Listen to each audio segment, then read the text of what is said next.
So plenty of answers now on hold. Michael Priam, founder and CEO of Modern Impact, joining us now from Palm Springs, California to discuss TikTok's impending sale. Of course, China and the U.S. right now butting heads over this. How likely is a sale at this stage, do you think? I think based upon the precedent that's been set with TikTok in India, I do think with the political season and with the culture that we're resting in right now, that it's very likely they will enforce and try to put the pressure on a transaction.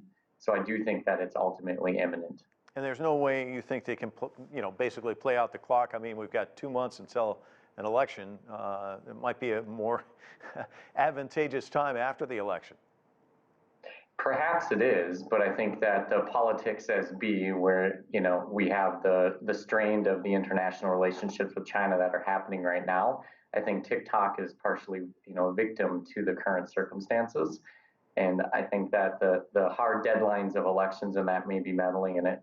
Yeah, we just heard from these kids. What does this sale mean for these TikTok stars? We heard one of the kids say he's got a rainy day fund. Is that a good idea at this stage? Well, you've seen as the social networks have continued to become much more like a utility in our daily lives. It used to be very monopolistic around Facebook, and now what you're starting to see is that we need multiple channels and they're becoming much more agnostic. The currency is really your subscribers and followers and making sure they're following you across multi-platform, and that's what you're starting to hear with each of these influencers say, and they're very cognizant of what may or may not happen to the revenue stream. And they're talking about moving to another platform, but TikTok's a really unique platform, isn't it? I mean, can you just make that switch? You potentially can, but TikTok has become the world's fastest growing social network that's ever happened. And so the value that rests in TikTok, while you can separate the technology from its success around the cultural phenomenon, they are somewhat separate. The technology is not a unique proprietary thing. Algorithms are driving all the ad units that we consume as a consumer. That is something that potentially could be replicated if it were to transact. The real value that rests in TikTok right now is the data that sits with the Gen Z community. It's the opportunity to monetize that subscriber base and that traffic that sits on top of TikTok and be able to add things, whether it be e-commerce or other elements that naturally have helped grow the ad revenue that you've seen inside of Facebook with their platforms, whether it be WhatsApp, Instagram, or Facebook.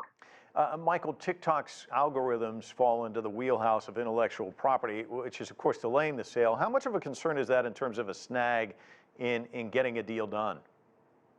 Well, I think you look at the maturity of the organizations that right now are evaluating the potential acquisition of TikTok.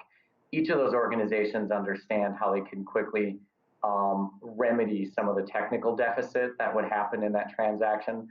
What is very difficult to happen is the cultural behavioral phenomenon that TikTok achieved, which is the subscriber and huge rapid adoption of their platform in the interface that has made many Gen Zs and even growing segments learn to love to be on TikTok.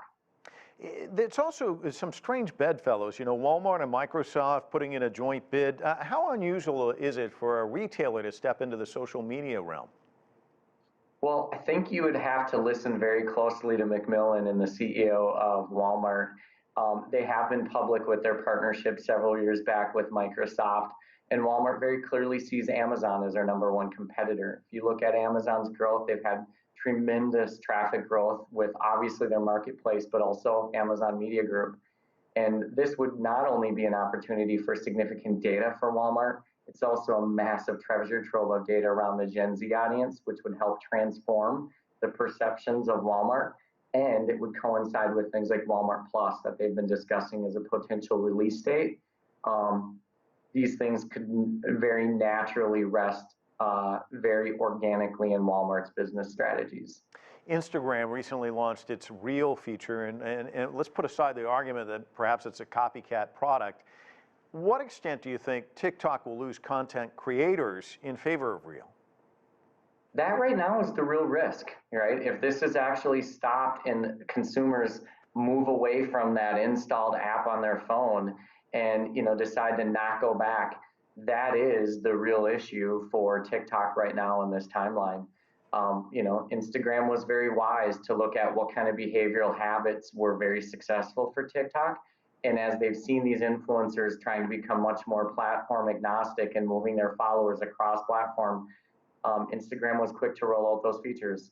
It's going to be really interesting to watch how all of this unfolds. Michael, thank you so much for your insights.